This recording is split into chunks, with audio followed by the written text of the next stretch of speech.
अवैध कब्जा हटाना अब बहुत ही आसान हो गया है। गवर्नमेंट लॉ से मिनटों में ही कब्जा खाली हो सकता है। आइए आज की इस वीडियो में हम विस्तार से जानेंगे कि आखिर अवैध कब्जा कैसे हटाया जा सकता है और अवैध कब्जे को हटाने के लिए सुप्रीम कोर्ट के कुछ कानून हैं जिनके बारे में भी हम बात करेंगे कि कैसे आप अपनी प्रॉपर्टी से अवैध कब्जा हटा सकते हैं। कि अवैध कब्जा हटाना अब बहुत ही आसान हुआ है। पहले क्या होता था कि अवैध कब्जे के लिए आपको बहुत ही ज़्यादा दिक्कत होती थी, क्योंकि अवैध कब्जे के ऊपर इस प्रकार के कानून नहीं बने थे। जैसे कि स्पेसिफिक रिलीफ एक्ट, ये इस प्रकार का कानून है जो 6 महीने के अंदर ही कब्जे को बहाल करवा देता है और अवैध कब्जा आप गवर्नमेंट लॉ से बिल्कुल मिनटों में ही आप खाली कब्जा करा सकते हैं। और इस प्रकार के कानून के तहत कि पहले कानून इस प्रकार के नहीं थे, लेकिन कब्ज़ों की गंभीरता को बढ़ते हुए देखते हुए सरकार के द्वारा शासन के द्वारा इस प्रकार से जो नए-नए कानून लाए गए हैं, उनसे अब भारत में कि ज़मीन पर अवैध करना एक गंभीर समस्या सी बन गई थी। और इसे देखते हुए कि कानून ने इसके अंदर प्रावधान किया और बहुत ही जल्द इस प्रकार के कानून आ गए कि कब्जाधारी की अब खैर नहीं होती है। कहीं आपकी संपत्ति पर खतरे तो नहीं है, क्योंकि ऐसे मामले को देखते हुए कि अगर आपकी कोई संपत्ति है तो आपकी संपत्ति पर इस प्रकार का खतरा मंडराता रहता है कि भैया कोई इस भूमि को जो है कब्जा ना कर ले। और नहीं तो आपके अवैध कब्जे से जुड़ी जो कानूनी बातें हैं, सुप्रीम कोर्ट उसके फैसले ऐसे ही कारगर उपाय जो आपकी ज़मीन को सुरक्षित रख सकते हैं। इस वीडियो को आप लोग नज़रअंदाज मत करें, क्योंकि इस वीडियो से आपको पता चल जाएगा कि अगर आपकी भूमि पर कब्जा है तो कब्जे को हटाने का क्या तरीका है। भारत में भूमि पर अवैध कब्जा एक गंभीर समस्या बनती जा रही है, जिससे कि हजारों लोग प्रभावित हो रहे हैं और जमीन की बढ़ती कीमतों पर भूमि संबंधी कानूनों को अपर्याप्त कि जानकारी के कारण यह समस्या और भी विकट होती जा रही है। और अवैध कब्जा कि अवैध कब्जा इलीगल प्रोसीजर का अर्थ है किसी भी संपत्ति पर कानूनी मालिक की सहमति के बिना कब्जा करना। और भारत में यह समस्या कि विशेष रूप से उन क्षेत्रों में अधिक है जहां संपत्ति की कीमतें आसमान छू रही हैं। सोचते हैं व्यक्ति कि थोड़ी सी अगर हम जरा सी जमीन खरीद लें तो जमीन खरीदने से बेहतर है कि ज़्यादा पैसे लगेंगे, लेकिन जहां पर संपत्ति की कीमत आसमान छू रही है, कुछ गुंडा टाइप लोग इस प्रकार की भूमि ढूंढते रहते हैं कि कहीं ना कहीं उनकी दाल रोटी के लिए जमीन पर कब्जा करने का मौका मिल जाए। अब अवैध कब्जा आखिर होता क्या है?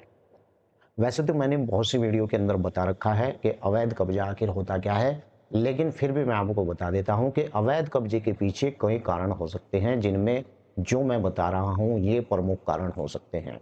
संपत्ति की ऊंची कीमतें, अगर उस क्षेत्र के अंदर संपत्ति की बहुत ज्यादा ऊंची कीमतें हैं तो बढ़ती कीमतों की वजह से कारण इसके लोग सस्ती या खाली पड़ी जमीनों पर अवैध कब्जा कर लेते हैं। कि अवैध कब्जा होने का यही एक कारण है। दूसरा कारण है कि भूमि संपत्ति कानूनी की जानकारी की कमी होना। इस स्थिति में भी कई लोग भूमि जो संबंधित कानूनी प्रक्रिया को अनभिक्ष होते हैं और उनकी धोखाधड़ी और अवैध कब्जे के मामले ज्यादातर बढ़ते रहते हैं।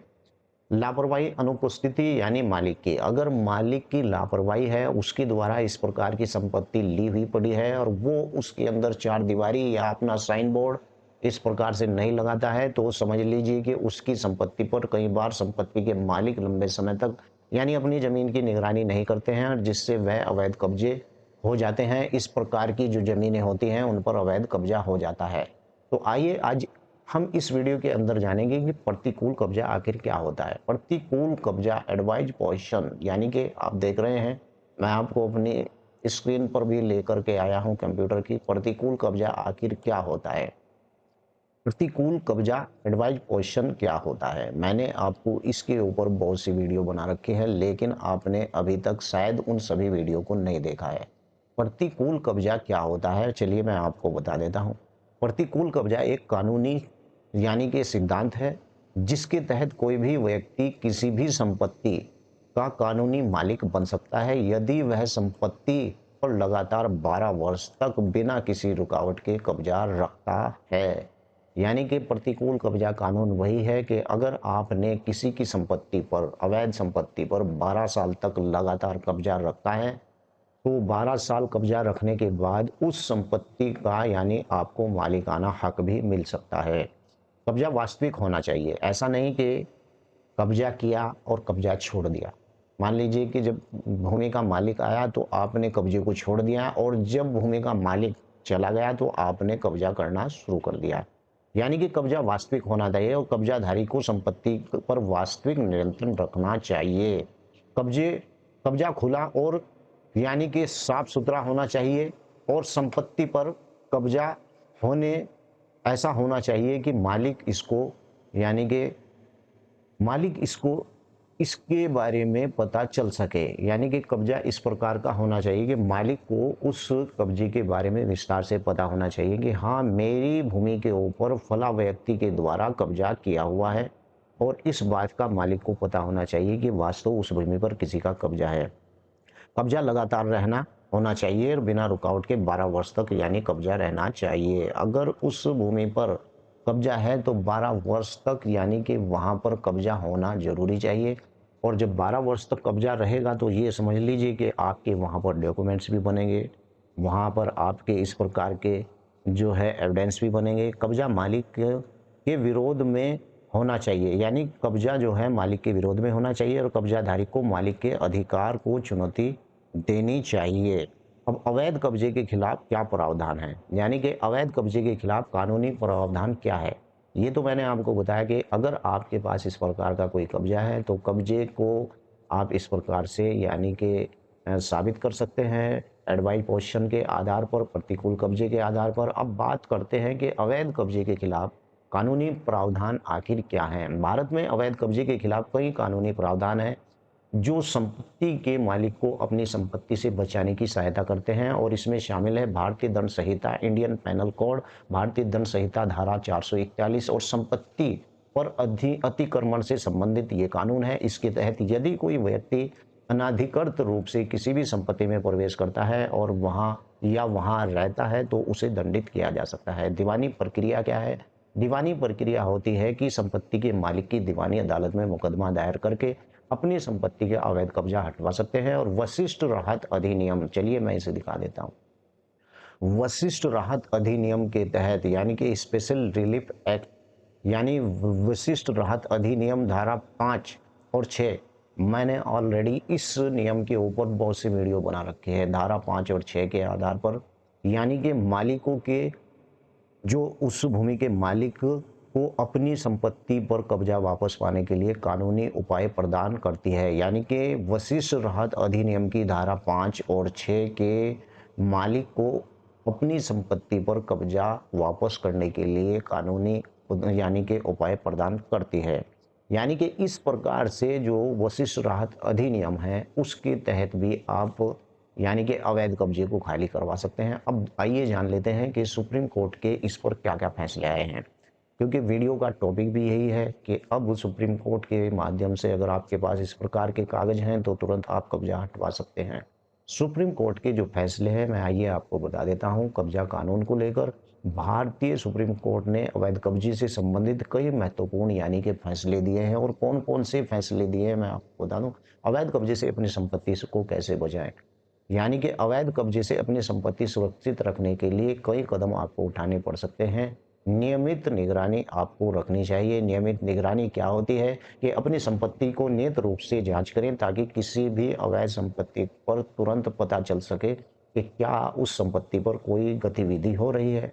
नंबर 2 आपको बता दूं, किराए का समझौता यानी किराएदारी समझौता। यदि आप अपनी संपत्ति पर किराए पर दे रहे हैं, और बहुत से लोग इसी काम को करते हैं कि अपनी संपत्ति किराए पर दे देते हैं और बहुत दिनों तक वो संपत्ति के ऊपर यानी किराएदार रहता है और बाद में वो, इस पर भी मैं एक वीडियो, अगली वीडियो इसी पर बनाऊंगा कि किराएदार को कितने दिन में बाहर निकाल देना चाहिए।